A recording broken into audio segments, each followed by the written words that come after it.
तो चलिए शुरुआत करते हैं आज की क्लास का वर्ल्ड ज्योग्राफी पार्ट 2।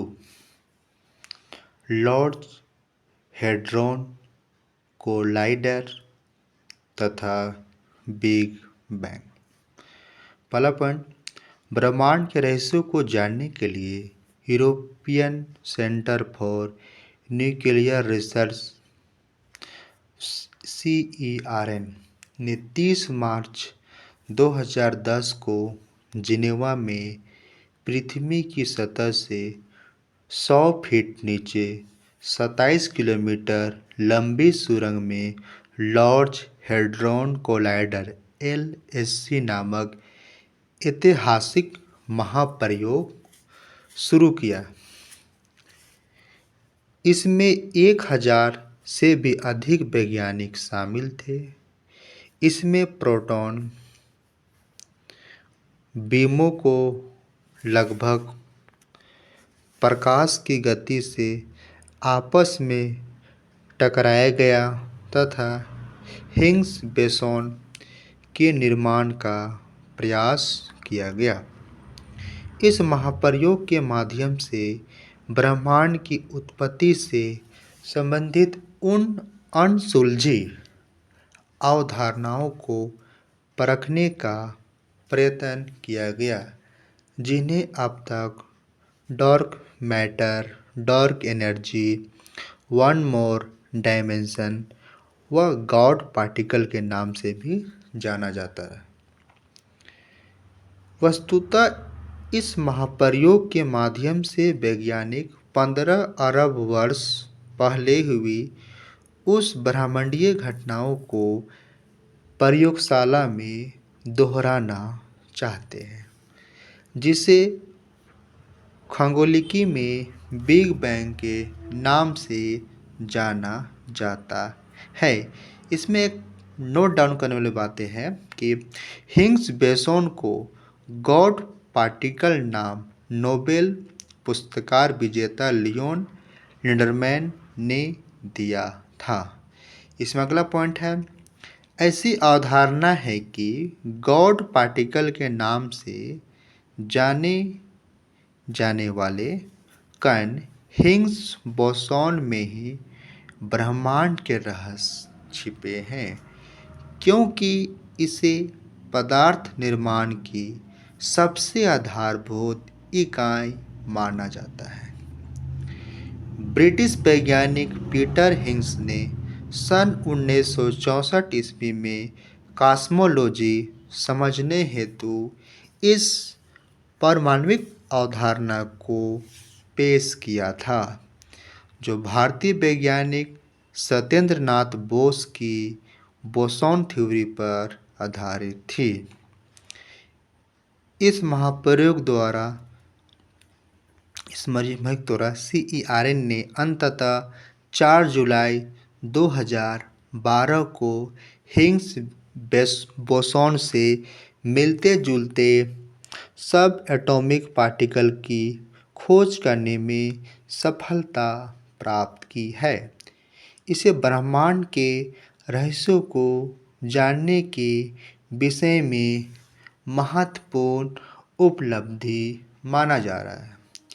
14 फरवरी 2013 को लॉर्ड हेड्रॉन कोलाइडर को बंद कर दिया गया था, परंतु इसे पुनः जून 2015 से प्रारंभ कर दिया गया है। जान लेते हैं सन के बारे में क्या है। सन विश्व की सबसे बड़ी प्रयोगशाला है, जो फ्रांस और स्विट्जरलैंड की सीमा पर जिनेवा में स्थित है। इसकी स्थापना 29 सितंबर 1954 को हुई थी। सन का प्रमुख उद्देश्य उच्च ऊर्जा भौतिकी से संबंधित अनुसंधान करने के लिए विभिन्न प्रकार की कण त्वरकों का विकास करना है। सन विश्व का सबसे बड़ा परमाणु आयोग है। वर्ष 2017 से भारत इसका सहायक मेंबर है। जेम्स वेब अंतरिक्ष दूरदर्शी, इसके बारे में जान लेते हैं। यह अवरक्त प्रकाश आधारित एक वृत्ताकार दूरदर्शी दूरदर्शी मीन्स टेलीस्कोप है। इसका प्रक्षेपण एरियन 5 रॉकेट से अक्टूबर 2018 में फ्रेंच गुयाना से किया जाएगा। यह सुपरिचित हम्बल अंतरिक्ष दूरदर्शी का प्रतिस्थानी और आधुनिक पीढ़ी की दूरदर्शी है। यह विश्व की सबसे बड़ी अंतरिक्ष दूरदर्शी है। इसका मुख्य कार्य ब्रह्मांड के उन सुदूर दूर में संरचनाओं का अध्ययन करना है जो पृथ्वी पर स्थित वेधशालाओं और हम्बल दूरदर्शी की पहुंच के बाहर है। जेम्स वेब अंतरिक्ष दूरदर्शी का निर्माण अंतर्राष्ट्रीय अंतरिक्ष एजेंसी जैसे नासा, यूरोपियन अंतरिक्ष एजेंसी ईएसए, कनाडाई अंतरिक्ष एजेंसी सीएसए के आपसी सहयोग से किया गया है। चलिए नया बातें सीखते हैं, आकाशगंगा के बारे में जानते हैं। आकाशगंगा इंग्लिश में बोले तो गैलेक्सी तारों का एक विशाल पुंज है। ब्रह्मांड में लगभग 100 अरब आकाशगंगाएं हैं। प्रत्येक आकाशगंगाओं में अरबों तारे हैं। तारों के अलावा आकाशगंगा में धूल इंग्लिश में डस्ट एवं गैस भी पाई जाती है। आकाशगंगा में 98% भाग तारों का तथा 2% भाग गैस, हैड्रोन व धूल का होता है। आकाशगंगा को प्रायद्वीपीय ब्रह्मांड भी कहा जाता है। हमारी पृथ्वी दूध मेखला इंग्लिश में बोले तो मिल्की वे नामक आकाशगंगा का एक पार्ट है या भाग है। बृहत मैंगलिक मेघ, लघु मैंगलिक मेघ, अर्सा माइसर सिस्टम, स्कल्पचर सिस्टम और ड्रोको सिस्टम अन्य आकाश गंगाएं हैं। अगला पॉइंट, आकाश गंगा में एक केंद्रीय बल्ब है एवं 3 घूर्णनशील भुजाएं होती है। ये तीनों घूर्णनशील भुजाएं अनेक तारों से निर्मित होता है। यहाँ तारों का संकेंद्रण सर्वाधिक होता है। चलिए जानते हैं ये तीनों घूर्णनशील कौन कौन होते हैं। इसमें सबसे पहले में आता है क्वासर, दूसरा में आता है पुराने तारे, नारंगी लाल तारे, ध्रुव तारा, पल्सर व बेला सुपरनोवा, प्रोक्सिमा सेंचुरी, लघु मैंगलिक बादल, दीर्घ मैंगलिक बादल, युवा तारा। आखिरी में आता है इसमें भ्रूण तारा, डॉग स्टार या सिरियस। आकृति के आधार पर आकाशगंगाएं 3 प्रकार के होते हैं। पहला है अंडाकार, दूसरा है सर्पिलाकार, तीसरा है अनियमित आकार। के बारे में जानते हैं। अंडाकार, ब्रह्मांड की लगभग 2/3 आकाशगंगाएं दीर्घवृत्त हैं। इनका अंतरतारकीय माध्यम कम घना होता है।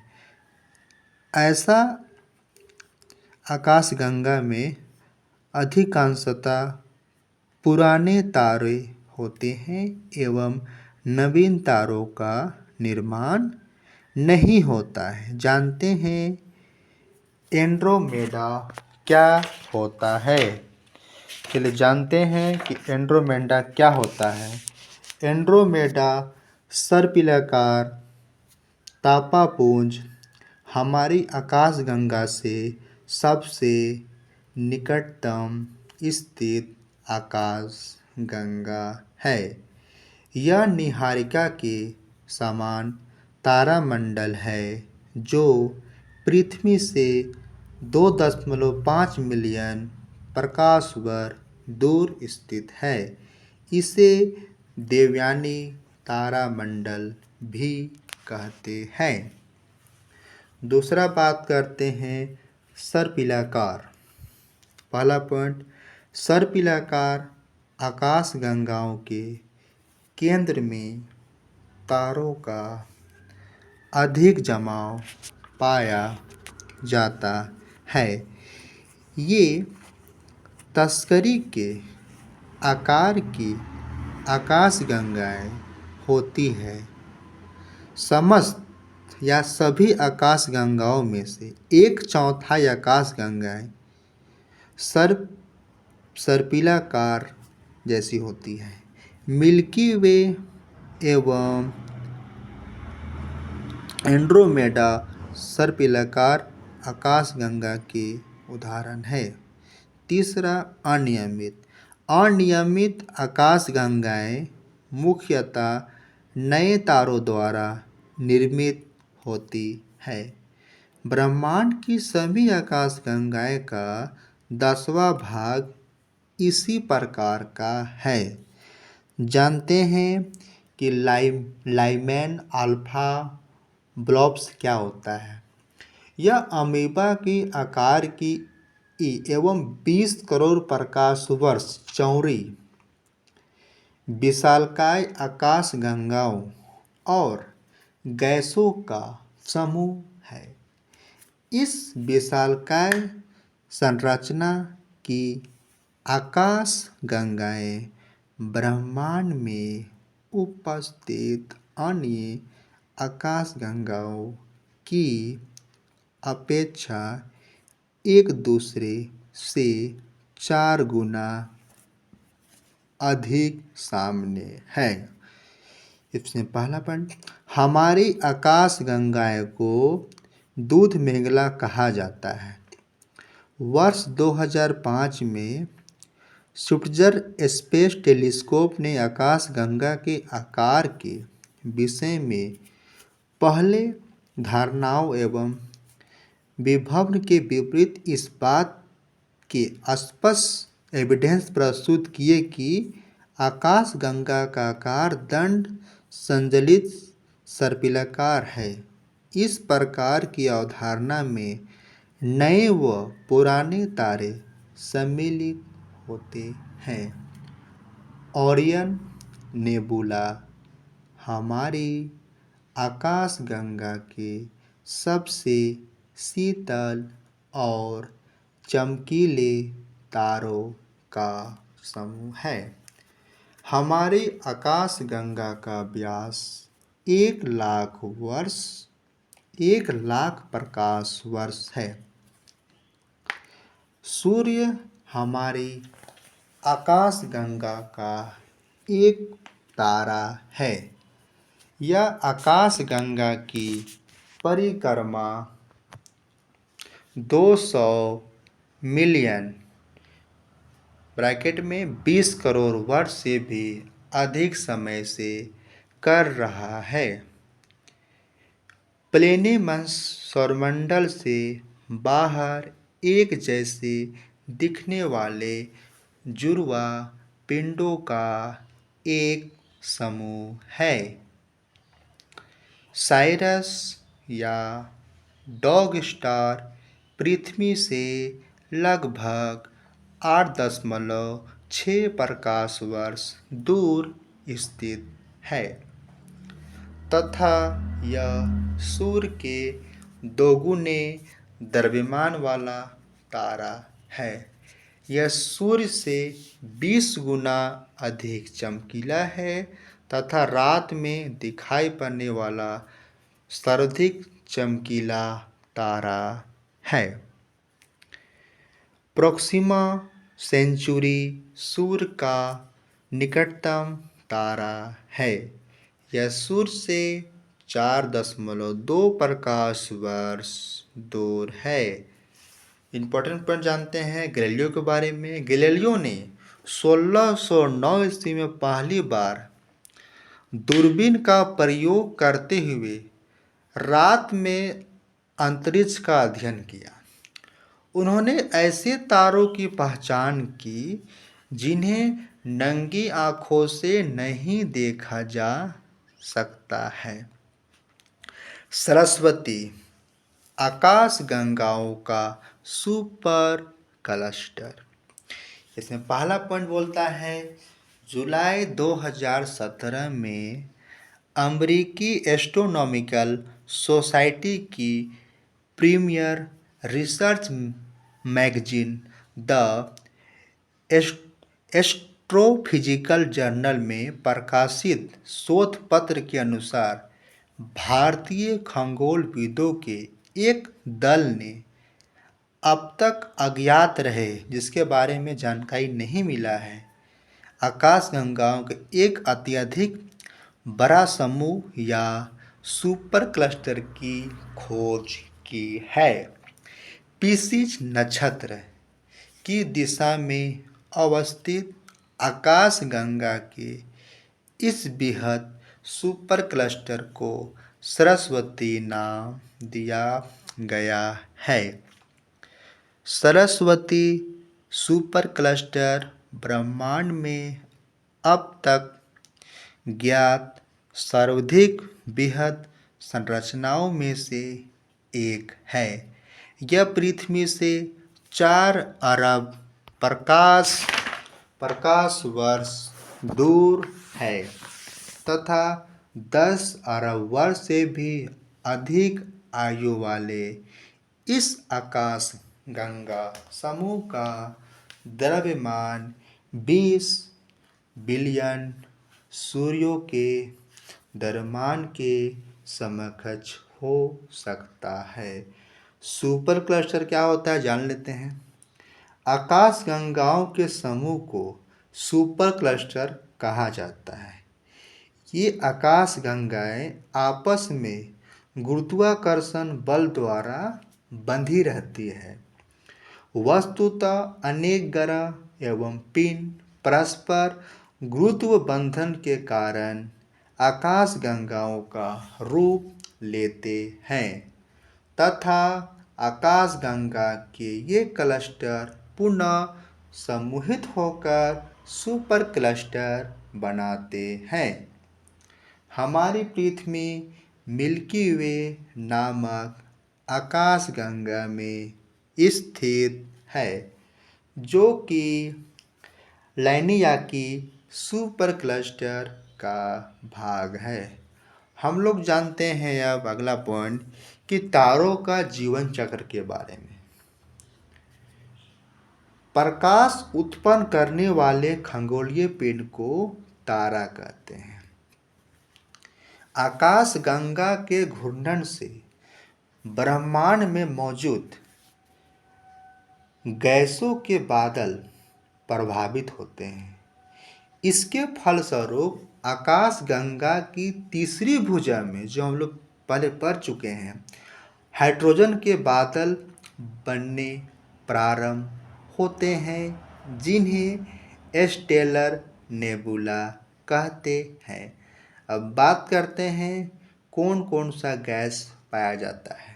पहला हाइड्रोजन मात्रा में 70%, हीलियम 28%, कार्बन नाइट्रोजन तथा नियोन तीनों मिला के 1.5% और लौह वर्ग के तत्व 0.5% है। तारों का जीवन चक्र के बारे में जान लेते हैं तो जन्म हुआ है प्रोटोस्टार से। इसका मुख्य विकास के बारे में जानेंगे तो ये सूर्य के समान एक तारा है, बृहद तारा है और रक्तदानव तारा है। इसी के अनुसार आगे बढ़ते हैं। वृद्धा काल में ही रक्तदानव बनेगा, ये लाल रक्तदानव बनेगा और लाल रक्तदानव जाके सुपरनोवा बनेगा और मृत्यु हो जाएगा ग्रहणीय नेबुला में, और अवशेष मिलेगा इसका श्वेत पौने तारे बनेगा या काले पौने तारे बनेगा। और जो सुपरनोवा बना था वो बनेगा नेबुला। नेबुला दो में टूटेगा, एक न्यूट्रॉन तारा बनेगा और एक ब्लैक होल उसमें हो जाएगा। जब स्टेलर नेबुला अत्यधिक बड़ा हो जाता है, जब स्टेलर नेबुला अत्यधिक बड़ा हो जाता है तो गुरुत्वाकर्षण के प्रभाव से गैसीय पिंड सिकुड़ने लगता है, जिसे आदि तारा प्रोटोस्टार कहा जाता है। आदि तारे का केंद्र अत्यधिक सघन घना होता है, इसलिए इसे भ्रूण तारा इम्पेरियो स्टार भी कहा जाता है। आदि तारे या प्रोटोस्टार के सिकुड़ने पर गैस के बादल परमाणु की आपस में टकराने की संख्या बढ़ जाती है। अतः नाभिकीय संलयन प्रक्रिया के परिणाम स्वरूप हाइड्रोजन के हीलियम में बदलने की प्रक्रिया प्रारंभ हो जाती है। इससे असीमित मात्रा में विकिरण ऊर्जा मुक्त होती है एवं इसके अंदर का ताप व दाब बढ़ जाता है। इस अवस्था में यह तारा बन जाता है। जब तारा धीरे धीरे ठंडा होकर लाल रंग का दिखने लगता है तो उसे लाल दानव तारा या रक्त दानव कहा जाता है। रक्त दानव की स्थिति में पहुंचने पर तारे का भविष्य इसके प्रारंभिक द्रव्यमान पर निर्भर करता है।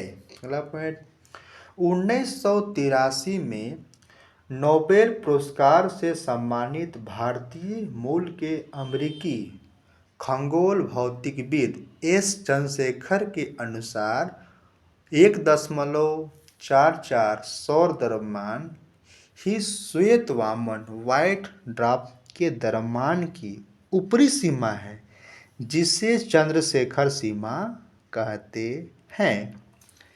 यदि किसी तारे का द्रव्यमान सौर द्रव्यमान से कम अथवा बराबर है तो वह लाल दानव से श्वेत वामन और अंततः काला वामन में परिवर्तित हो जाता है। यदि किसी तारे का द्रव्यमान सौर द्रव्यमान से अधिक या कई गुना अधिक हो तो द्रव्यमान के अनुरूप सुपरनोवा विस्फोट के बाद वह तारा न्यूट्रॉन तारा अथवा ब्लैक होल में रूपांतरित हो जाता है। Thank you for watching.